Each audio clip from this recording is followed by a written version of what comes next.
Shikoni, njerëzit do të kuptojnë një gjë, sepse 97-ën jemi një brez që 97-ën kemi jetuar gjithë, pra. Shumica. Po. Edhe atëherë në 97-ën protestat në fillim ishin vetëm në Vlorë. Një muaj.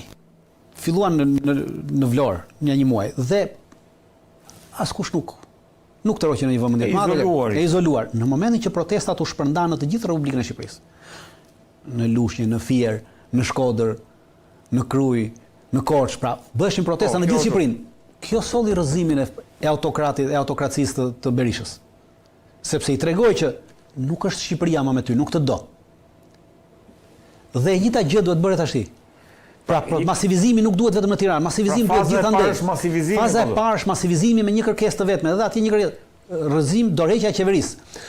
Faza e dytë, pasi vim në fazën e dytë. Faza e dytë është normalisht kur bie qeveria atëherë çfarë do të bëhet? Duhet krijuar një qeveri teknike. Dhe faza e dytë, kjo protestë zhvendoset nga kryeministria te presidenca. Sepse qeverinë teknike pastaj e ka presidenti dorë ta krijojë. Dekreti i presidentit.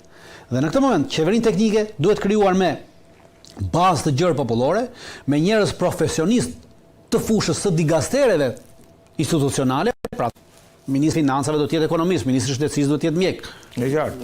Të ministrat e tjerë, pra, me figura të cilat kanë eksperiencë drejtimi dhe eksperiencë në fushën e tyre, pra jo me njerëz që kanë mbaruar sot universitetin e mjekësisë ose për shkenca sociale, ose për marrëdhënie ndërkombëtare dhe ti e çon atje. Pra njerëz që kanë, unë nuk po them që të marrë sot një pedagog të marrëdhënieve ndërkombëtare, ta çosh atje ai vetëm nga ana teorike është pedagog. Pa duhet marrësh një person që ka eksperiencë në fushën e marrëdhënieve ndërkombëtare, që ka shërbyer gjatë dhe ta vësh ministër të jashtëm.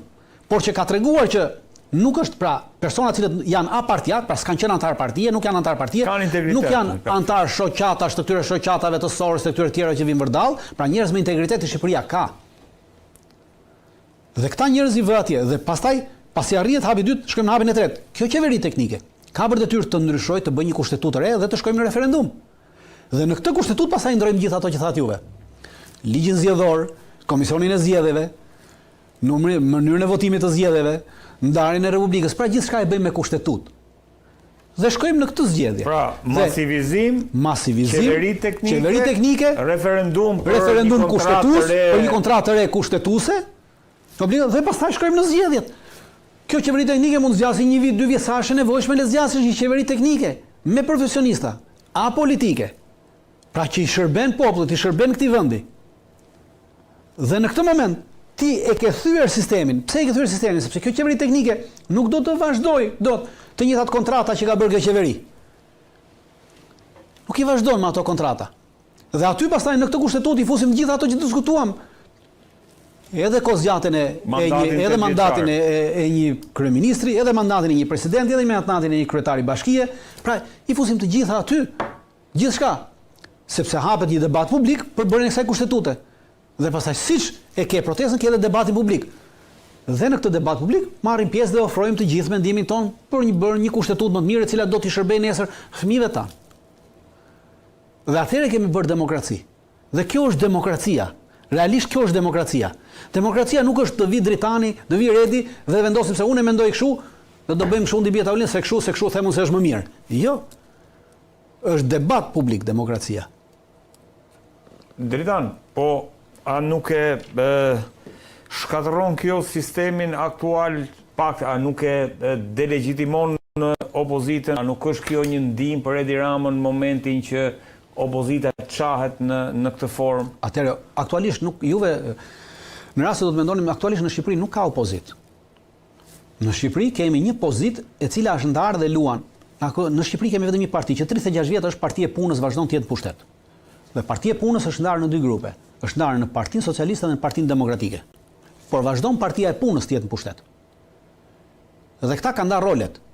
Dhe bëjnë teatr. Si në teatr. Pikërisht, një herë njëri bën pozitën, një herë tjetri bën opozitën.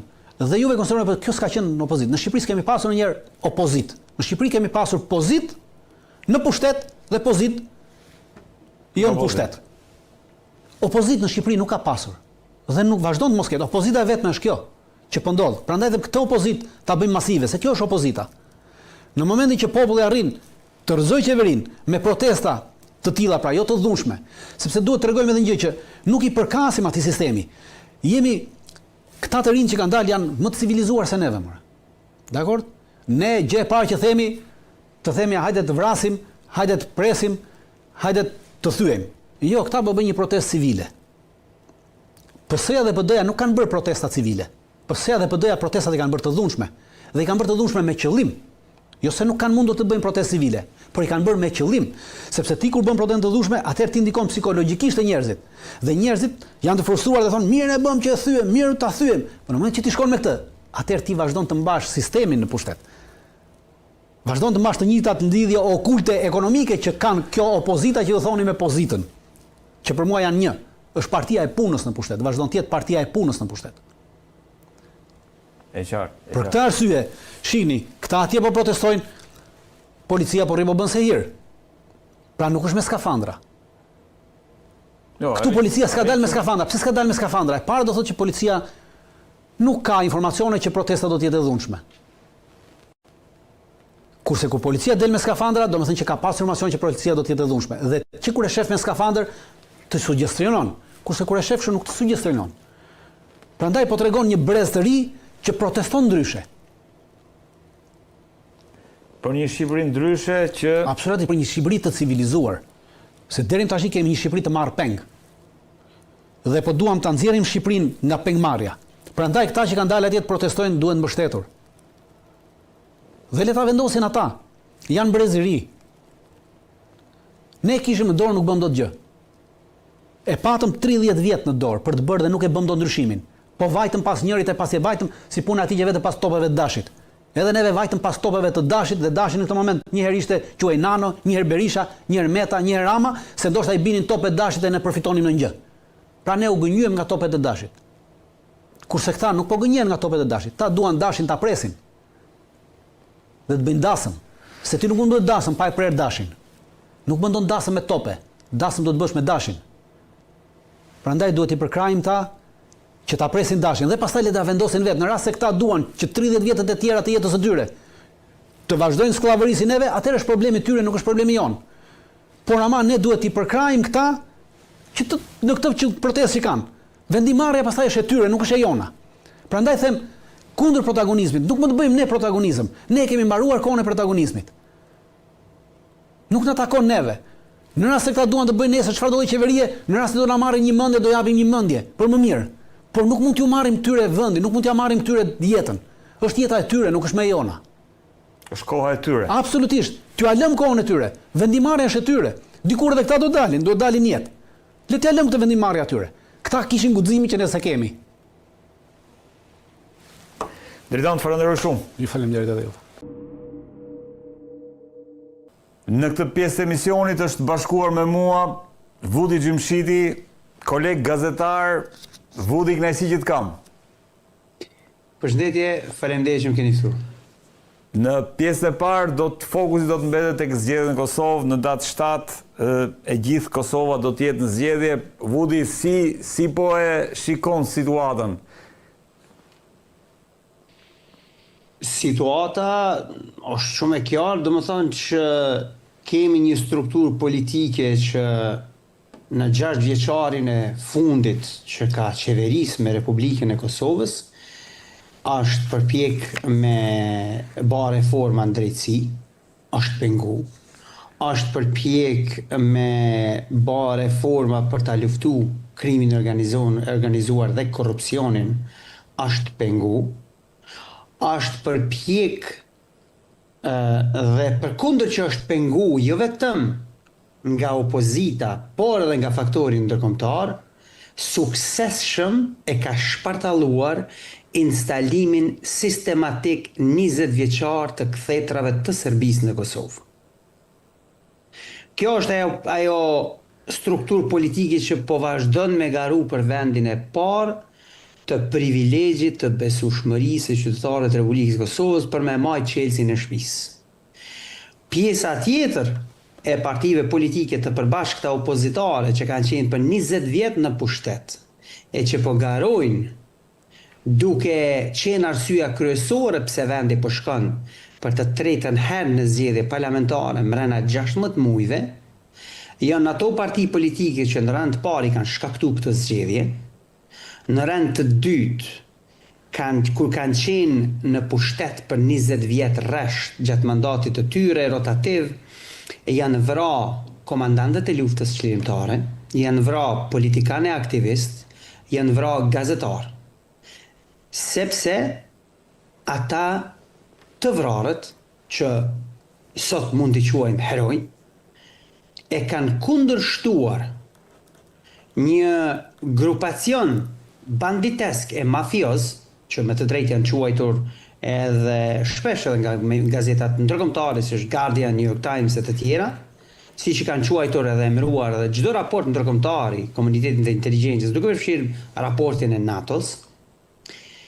Ata përveç që e kanë plaçkitur Kosovën në mënyrë sistematike, ata ja kanë vrarë bijtë më të mirë të këtij vendit, ata njëkohësisht e kanë mbështetur riinstalimin e kthetrave të Serbisë në Kosovë, edhe pse ishte kjo Serbi e cila po bënte gjenocid ndaj civilëve shqiptar në luftën e vitit 98-99 dhe një operacion gjenocidal më pak i përgjakur që kishte nisur që nga koha e ardhjes së Miloševićit në pushtet në krye të Jugosllavisë në fund të viteve 80-ta, por që represioni dhe fuqia shtypse ndaj etnisë shqiptare që jetonte në Jugosllavinë atëhershme nuk ishte më e pakët edhe atëherë kur ishte Titoja në pushtet. Cilat cilat mendon se janë momentet kryesore të kësaj fushate, të këtyre zgjedhjeve? Më të rëndësishme që mendon se kanë bërë diferencën për rezultatin që do vinë në datë 7? Dëgjom, në shkurt të vitit 2021, shqiptarët e Kosovës ju thanë partive opozitare, ju pam për 20 vjetë çka bot, edhe nuk ju besojnë më. Edhe ja dhanë 51% besueshmërinë zotit Kurti. Në zgjedhjet e shkurtit të vitit 2025, shqiptarët ju thanë opozitës, po e ndryshojmë pak menimin, po e japim një mundësi me reflektu. Një lloj motive. Ke parasysh sikur për ata që kanë kafshë e shtëpiake, kur ja jep një kokër ëmbëlsire qenit ose macës, ata gëzohen. E kjo ka qenë figurativisht edhe ajo pak përqindje e dhuruar nga populli i Kosovës ndaj opozitës në zgjedhjet e shkurtë të vitit 2025, duke shpresuar se do të reflektojnë. Po shkurt 2025 deri në nëntor 2025, populli i Kosovës e pa që këtyne ju japsh ka t'ju japsh, krejt mendësinë e kanë me u kthy në pushtet për me vazhdu me bë plaçkën, me plaçkit shtetin, me parandalu konsolidimin e shtetit, edhe me vazhdu me mbështet vazhdimin e instalimit të kthetrave të Serbisë në Kosovë. Prandaj, jo rastësisht populli i Kosovës më 28 dhjetor 2025 ju thanë këtyne, jo, ne nuk ju besojmë juve më. Edhe shkoi prap besueshmëria ndaj zotit Kurti mbi 51% në zgjedhjet e dhjetorit të vitit kaluar. Dhe këto bandat plaçkitse, sikur të mos mjaftoheshin, sikur nuk e kuptojnë gjuhën shqipe, u manovruan e përpiluan e bën çmos për me i përdor të gjitha mekanizmat demokratik të institucioneve të Republikës Kosovës për ta quar vendin prap në zgjedhje. Pra, këta i ranë shkelum qytetarëve, 51% të qytetarëve të cilët e kishin treguar vullnetin e tyre politik me 28 dhjetor, Dhe ju thanë ne po e hedhim këtë në kosht të plerave sepse ju nuk na votuat neve. Këta po duan të bëjnë një lloj sistemi qeverisë të stilit të Moskës, stilit Putinit, stilit të Ahmadinejadëve të Teheranit, edhe të stilit të Vučićëve të Beogradit. Edhe mirë po, unë besoj që populli i Kosovës prap do t'ju atregoj këtyre vendin se ku e kanë. Edhe më 7 qershor. Po ka një dallim kësaj radhe me 28 dhjetorin. Vjosa Osmani ka kaluar dhe është bashkuar, është rikthyer në fakt me LDK-n.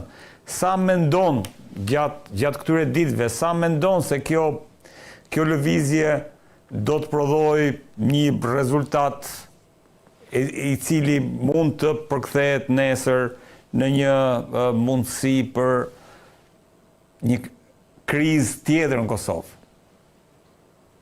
Partitë politike opozitare janë partitë e krizave. Këta, domethënë, duan të shkaktojnë krizë në Kosovë sa herët që ka një entitet të organizuar politik e jo politik për ta sfiduar instalimin e Serbisë në Kosovë, për ta sfiduar krimin organizuar dhe korrupsionin dhe për ta sfiduar mafian vrastare të tyre, pjesë të cilit ata janë.